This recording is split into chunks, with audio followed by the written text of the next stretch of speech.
печку стопят, хлеб туда сажали.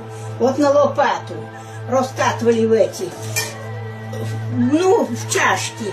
Чашку раскатают, а тут сюда кладут, это из чашки вываливают.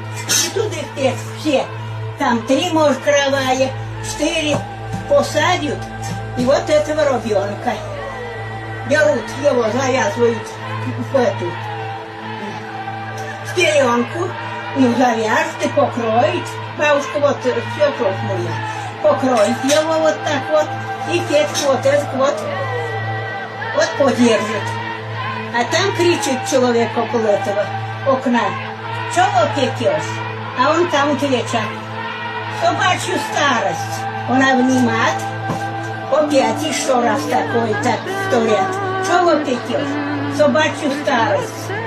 Опять 3 раза вот так и делают. «Чего пекешь?» «Собачью старость».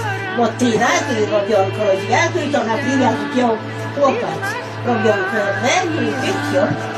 Вот так называл, и текают вот собачья старость. Это вот раньше делали.